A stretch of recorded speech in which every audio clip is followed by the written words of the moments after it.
हाजरीन, सबसे पहले मैं आप सबका तहे दिल से शुक्रगुजार हूँ।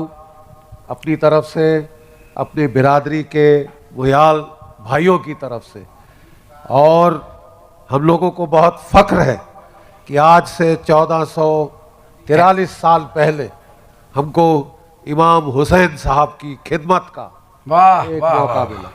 एक मौका हमको मिला, और जिससे आज तक हमारी नस्लों को जो भी कुछ अच्छा हुआ है, मैं समझता हूँ वो जो असीस हमको वहाँ से मिली करबला के मैदान से, मैदान जंग से, वो आज तक हमको कायम रखी है।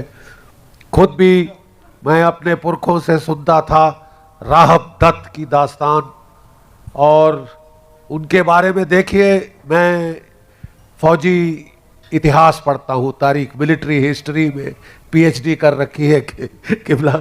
वो तो बहुत शौक़ है मेरे को लड़ाइयों के बारे में पढ़ने का, क्योंकि हर जगह से सीखने का मिलता है। तो हमने कई बारी इस दास्तान के बहुत सारे इसके रूप हैं। एक कहानी ये है कि साहब, जब सिकंदर ने 325 बीसी में भारत के ऊपर हमला किया था, तब डट के लड़ाई पोरस की हुई थी, और वहाँ पहले हाथी उसने देखे तो वो तिलमिला गया, हिल गए यमन सोल्जर, ग्रीक सोल्जर जो थे, और इतनी ज़बरदस्त लड़ाई के बाद उन्होंने आगे जाने से हिंदुस्तान में मना कर दिया, और वो कहते हैं विद्रोह हो गया था उसके कैंप में। तब उन्होंने सुलह कर ली थी पोरस, वो भी एक मोहियाल था। जो पोरस है जिसको बोलते हैं, जो सिकंदर से लड़ा, वो भी एक मोहियाल राजा था।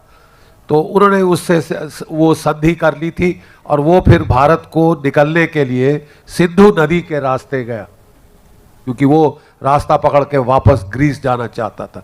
रास्ते में महिवाल, पाकिस्तान के अंदर महिवाल एक जगह और है, वहाँ भी महियाल थे, और बड़ा भीषण युद्ध, उसकी जिंदगी का सबसे भीषण युद्ध कहते हैं वहाँ पे हुआ, और उसमें सिकंदर को चोट आई और वो बेहोश हो गया। लंबा तीर उन्होंने मारा था, वो जो पाँव के नीचे रख के मारते थे, तो बेहोश होके घोड़े से गिर गया। उसके सिपाहियों ने सोचा कि ये मर गया, और वो लाल पीले आग बबूले हो गए। तलवार लेके जो आदमी औरत बच्चा मिला उसका कत्लो गारत शुरू किया। तो उसको होश आई, बोले क्या कर रहे हो? बोले हमने सोचा आपको मार दिया, हम इंसानों से बदला ले रहे थे। उसने बोला इनसे अच्छे लड़ाके मैंने नहीं देखे, इनसे अच्छे लड़ाके नहीं देखे, इनको साथ ले चलो।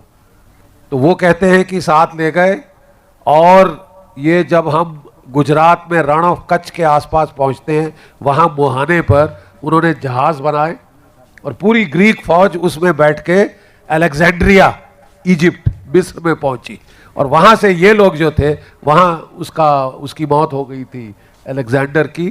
तो ये जो महियाल फौजें जो कुछ पोरस ने साथ भेजी थी, और जो महिवाल से इन लोगों ने साथ ले गए थे, वो जाके इराक में सेटल हो गए।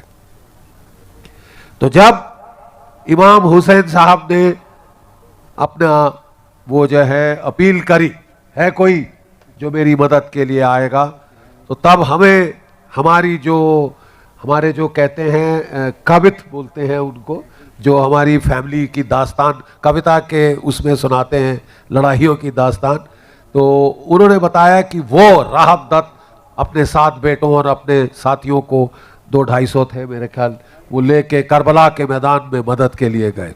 ये भी कहा जाता है कि उनके साथ के साथ बेटे उन्होंने कुर्बान कर दिए इमाम हुसैन की हिफाजत के, जो उन्होंने अटेम्प्ट किया।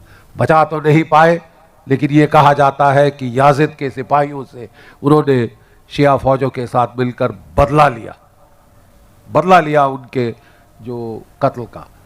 तो ये देखिए कहानी तब से आ रही है हमारे साथ, और हम लोगों को हुसैनी ब्राह्मण बोला जाता है। और जब